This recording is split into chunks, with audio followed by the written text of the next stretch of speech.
पारित हुआ।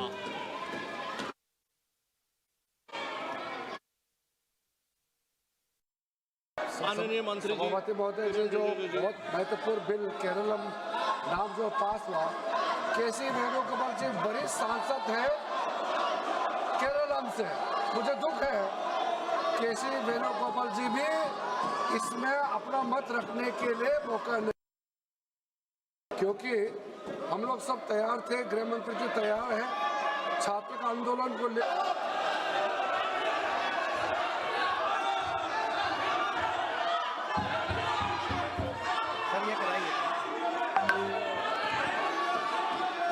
Item number 21 राष्ट्रीय सहकारी विकास निगम संशोधन विधेयक 2026।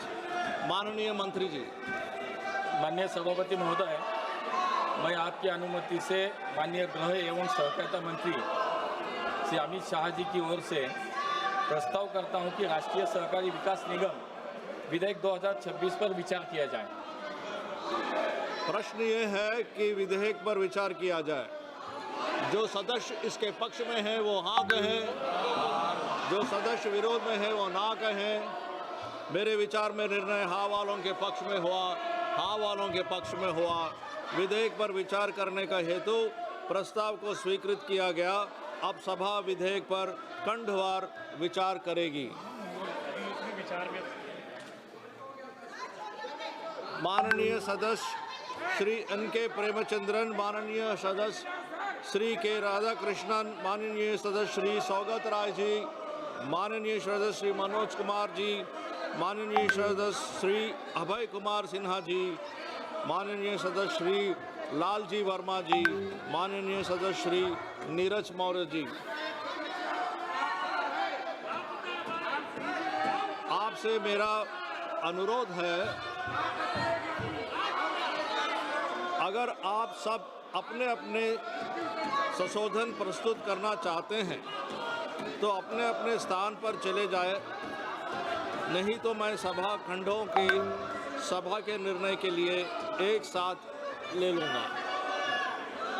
आप कृपया अपने अपने स्थान पर विराजिए। अगर खंडवार अगर आपको चर्चा करना है, आप अपने अपने स्थान पर विराजिए। मैं कृपया और एक बार बोल रहा हूँ, इतना अच्छा मौका मिला केरलम बिल के ऊपर बात करने का, आप उसका फ़ायदा नहीं उठाए। आप सभी ऐसा करेंगे तो फ़ायदा चर्चा कैसे होंगे। प्रश्न ये है कि खंड 2 से 7 विधेयक का अंग बने। जो सदस्य इसके पक्ष में है वो हाँ कहें, जो सदस्य विरोध में है वो ना कहें। मेरे विचार में निर्णय हाँ वालों के पक्ष में हुआ, हाँ वालों के पक्ष में हुआ। खंड 2 से 7 विधेयक का अंग बने।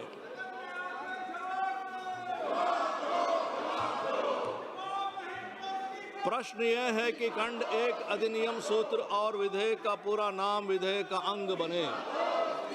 जो सदस्य इसके पक्ष में है वो हाँ कहें, जो सदस्य इसके विरोध में है वो ना कहें। मेरे विचार में निर्णय हाँ वालों के पक्ष में हुआ, हाँ वालों के पक्ष में हुआ। खंड 1 अधिनियम सूत्र और विधेयक का पूरा नाम विधेयक का अंग बना। मंत्री जी अब यह प्रस्ताव करें कि विधेयक को पारित किया जाए। माननीय सभापति महोदय, एक महत्वपूर्ण बिल आज सदन में प्रस्तावित हुआ है। जो एनसीडीसी के अधिनियम 1962 के तहत उसकी स्थापना हुई, जो देश में सहकारी क्षेत्र का संगठित और समय विस्तार के लिए आर्थिक सहायता एनसीडीसी के माध्यम से प्रदान करती है। एनसीडीसी का कार्य सहकारी समितियों के माध्यम से कृषि उपज, खाद्य पदार्थ, औद्योगिक उत्पादन, पशुधन और संबंधित सेवाओं तक ही सीमित था। लेकिन अब NCDC processing, marketing, storage, export और इंपोर्ट से संबंधित योजना बनाने और उन्हें लागू करने का कार्य भी कर रहे हैं। हाल ही के वर्षों में इंफ्रास्ट्रक्चर हो, टेक्नोलॉजी, फाइनेंशियल सर्विसेज ऐसे क्षेत्र में भी एनसीडीसी राज्य सरकार की एजेंसियां और अन्य संस्थाओं के साथ मिलकर कोऑपरेटिव डेवलपमेंट में सक्रिय भूमिका निभा रही है। इनमें से अनेक संस्थाएं ऐसी भी है जो सहकारी समितियों के रूप में रजिस्टर्ड नहीं है। वर्तमान में अधिनियम के प्रावधानों के कारण एनसीडीसी ऐसी संस्थाओं को डायरेक्ट फाइनेंशियल सहायता प्रदान नहीं कर पाती है, जबकि उनकी गतिविधियों का उद्देश्य ये सहकारी क्षेत्र का विकास ही है और कई प्रस्तावों को राज्य सरकार अथवा सहकारी समितियों के माध्यम से भेजना पड़ता है, तो इस प्रक्रिया में डिले भी होता है और सहायता प्रदान करने का दायरा भी सीमित हो जाता है।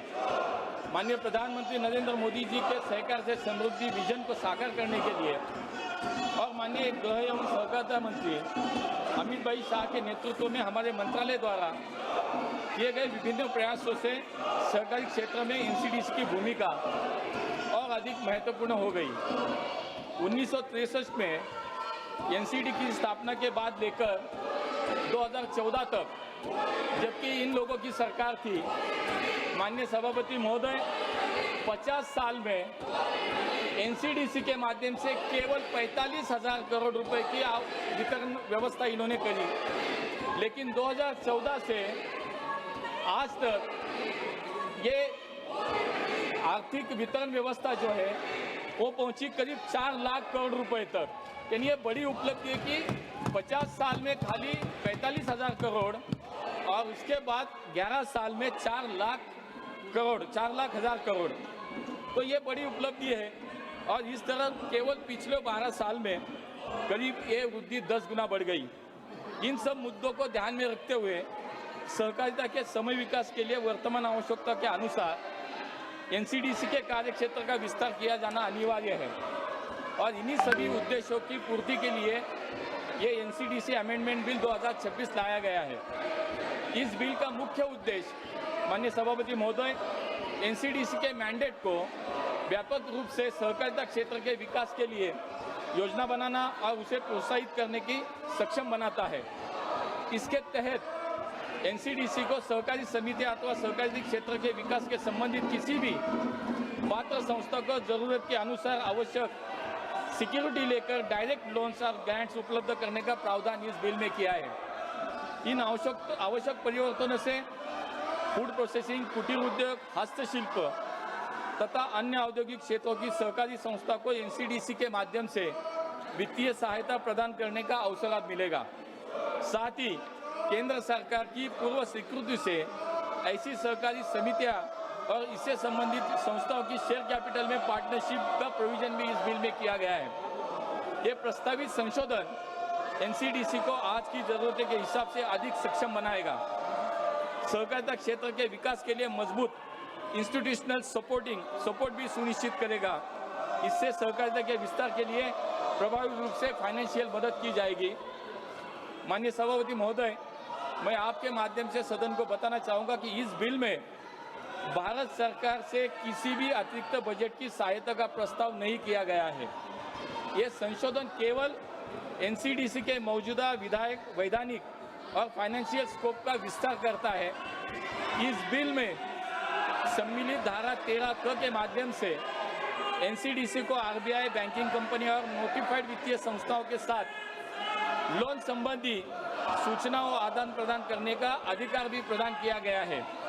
इसके अलावा इस बिल में अप्रासंगिक हो चुके अनेक प्रावधानों को भी हटाने का प्रस्ताव किया है, जैसे कि केंद्रीय वित्तीय संस्थाओं से संबंधित कई बड़ी भाषाएं, multi state cooperative societies act 1984 के स्थान पर वर्तमान अधिनियम 2002 का संदर्भ और जम्मू कश्मीर से संबंधित आप कृपया प्रस्ताव कीजिए।